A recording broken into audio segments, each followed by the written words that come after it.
The Spy in the Think Tank: How China Infiltrated Westminster Through a Labour MP's Husband. There's a moment, 4:17 a.m, March 4, 2026, East Kilbride, Scotland. A black Mercedes pulls up outside a semi-detached house on a quiet residential street. No sirens, no flashing lights, just the hum of the engine cutting through the pre-dawn silence. 4 men step out, counter-terrorism officers, Metropolitan Police. They've driven up from London overnight. They knock on the door. Inside, David Taylor is asleep. 39 years old, Programme Director at Asia House, one of London's most influential think tanks. Married to Joani Reid, a Labour Member of Parliament who sits on the Home Affairs Select Committee, the parliamentary body with access to Britain's most sensitive national security information. When Taylor opens the door, the officers show their warrant.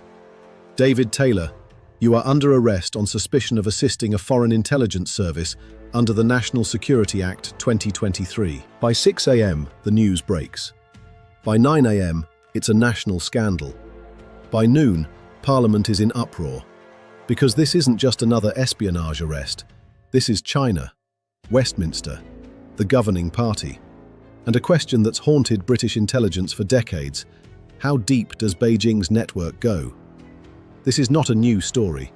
Britain has been fighting this shadow war for 70 years. From the Cambridge 5 to the Hong Kong surveillance scandal. From MI5 warnings to parliamentary infiltration, China has been playing the long game. And on March 4, 2026, the game became visible. This is the story of how it happened, how Britain missed the signs, and why David Taylor, a think tank director married to an MP, might be the most important spy arrest in a generation. Chapter 1: The Cambridge Ghosts. To understand why the Taylor arrest matters, you need to understand Britain's espionage paranoia. And that paranoia was born in the 1950s with 5 names: Philby, Burgess, Maclean, Blunt, Cairncross. The Cambridge 5. They were British, educated at Cambridge University, recruited by Soviet intelligence in the 1930s, and for decades they passed Britain's most sensitive secrets to Moscow. Kim Philby worked for MI6, British Foreign Intelligence, while spying for the KGB. Guy Burgess and Donald Maclean were diplomats with access to government cables. Anthony Blunt was an art historian and Soviet recruiter. John Cairncross worked in military intelligence. They weren't just spies, they were establishment, upper class, trusted, invisible, and they did catastrophic damage. Philby betrayed hundreds of British and American agents. Maclean passed atomic secrets to Moscow. Burgess leaked diplomatic communications that shaped Soviet policy. When they were finally exposed, Burgess and Maclean defected to Moscow in 1951, Philby in 1963. It shattered Britain's confidence in its own institutions. The lesson was clear: trust no one, assume infiltration, watch the insiders. But here's the thing about lessons learned in the 1950s. They're designed for Soviet intelligence, for KGB tradecraft, for Cold War espionage. China doesn't play that game. China plays a different game, slower, subtler, more patient. Chapter 2: How China Does Espionage. Soviet espionage was about ideology. The Cambridge 5 believed in communism. They spied because they thought Moscow was building a better world. Chinese espionage is about access. Beijing doesn't recruit ideologues, it recruits influencers, lobbyists, think tank directors, business consultants, people who can shape policy without ever holding office. The strategy is simple: identify someone with access to decision makers. Build a relationship, business deals, consultancy fees, trips to China. Ask for small favors. Introduce us to this MP, explain this policy, share your thoughts on this issue. Gradually escalate. Can you influence this vote? Can you delay this decision? Can you pass us this document? It's not dramatic. There's no dead drop in a park, no coded messages, no defection to Beijing. It's just influence. Quiet, legal looking, until it crosses a line. And the line is hard to see. That's what makes the David Taylor case so important. Because if the allegations are true, and he hasn't been charged, so we don't know yet. He represents exactly this kind of espionage. Not a spy in MI6, a lobbyist married to an MP. Chapter 3. The Asia House Connection. Asia House is a think tank, founded in 1996, based in a beautiful Georgian townhouse near King's Cross in London. Its mission: to strengthen economic ties between Asia, the Middle East, and Europe. Translation: help British businesses work with Asian markets, including China. There's nothing sinister about that. Think tanks do this. They host conferences, publish reports, connect politicians with business leaders. But here's the problem. Think tanks can also be cover, because when you're a program director at a think tank focused on China, you meet Chinese diplomats, you meet Chinese business leaders, you meet people connected to Beijing, and Beijing is always recruiting. David Taylor worked at Asia House. He was Director of Policy and Programs. Before that, he ran a PR and communications consultancy called Earthcott Limited. His job was relationships, connecting people, opening doors. And his wife, Joani Reid, was a Labour MP, elected in 2024, member of the Home Affairs Select Committee. The Home Affairs Committee oversees the Home Office, Britain's domestic security apparatus. That includes MI5, domestic intelligence, counter-terrorism, border security, and immigration. MPs on that committee have access to classified briefings. They see intelligence reports. They know what MI5 is investigating, and they go home to their spouses. Did David Taylor ever ask his wife about her work? Did she ever mention a briefing? Did she ever let slip information about Chinese espionage investigations? We don't know. Reid says she never discussed China-related matters in Parliament, never asked questions about China, never met Chinese diplomats or businesses. But the mere possibility is what terrifies MI5. Because if Taylor was passing information to Beijing, even small things, even unclassified things, it's a threat. Chapter 4. The Arrest. The arrests happen simultaneously across England and Wales. East Kilbride, Scotland. David Taylor, 39, arrested at his home at 4:17 a.m. London. A second man, 68 years old, arrested in a coordinated raid. Pontyclun, Wales. A third man, 43, arrested at his residence. All three accused of assisting a foreign intelligence service under the National Security Act 2023, a law passed specifically to counter Chinese and Russian espionage.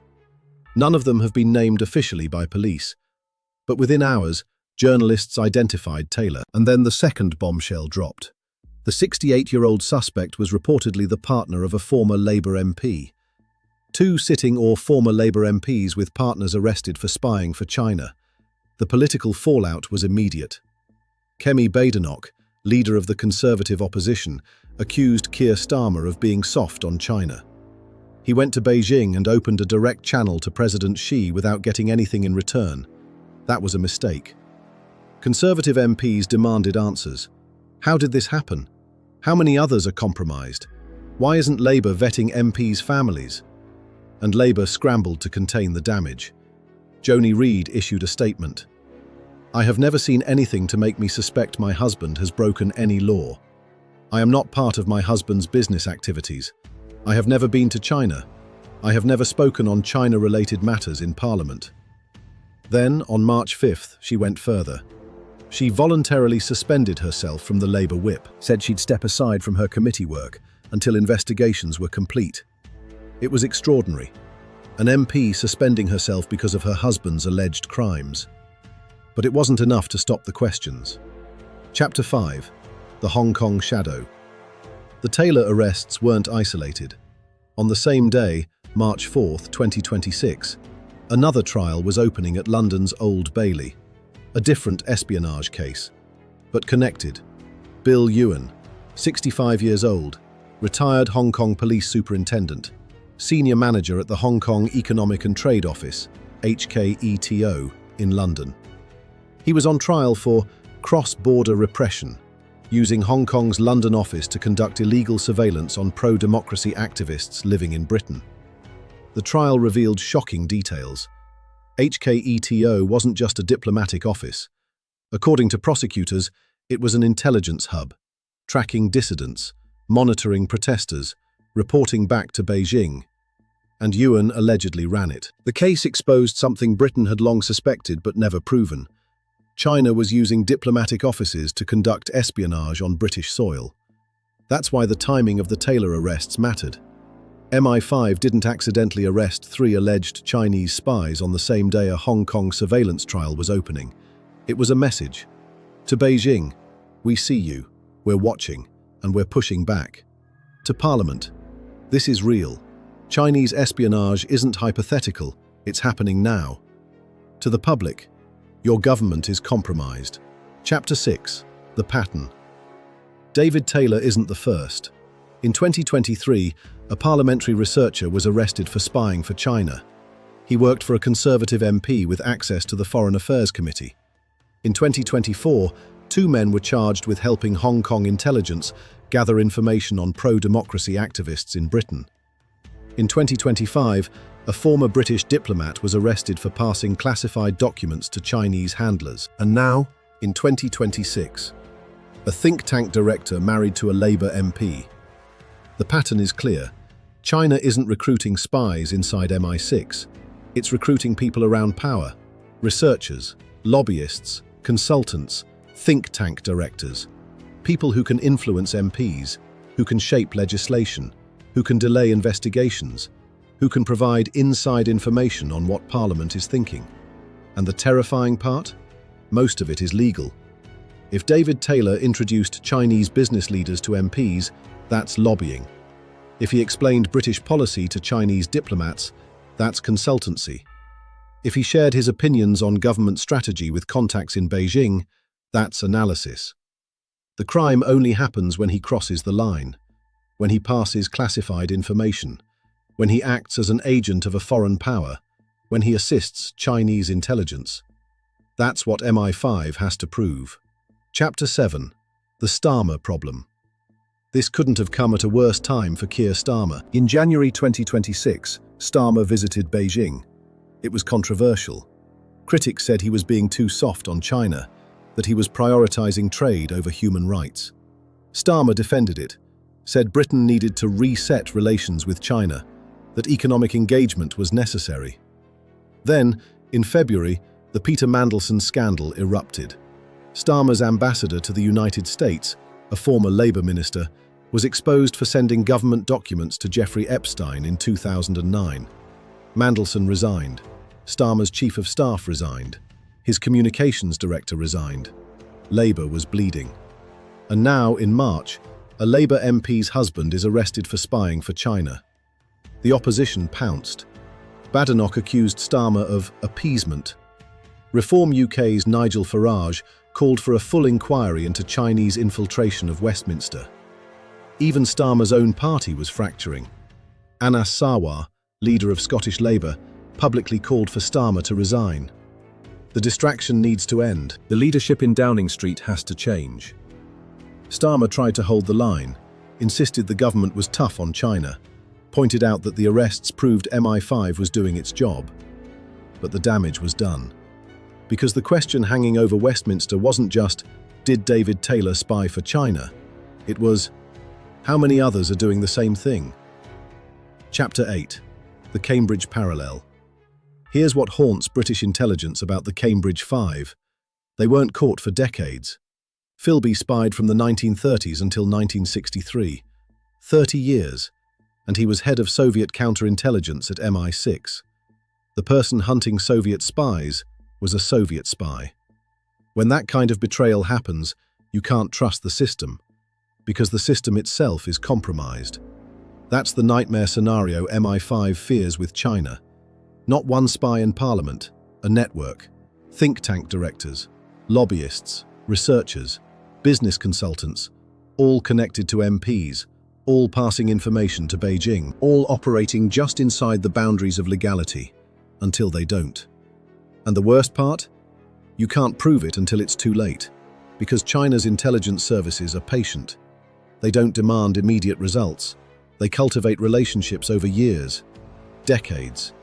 They helped David Taylor build a career, gave him consultancy contracts, invited him to conferences in Beijing.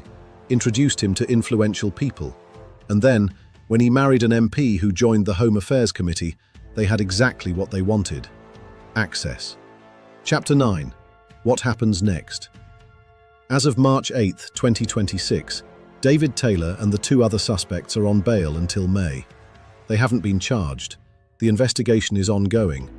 Joani Reid has suspended herself from the Labour Party but remains an MP.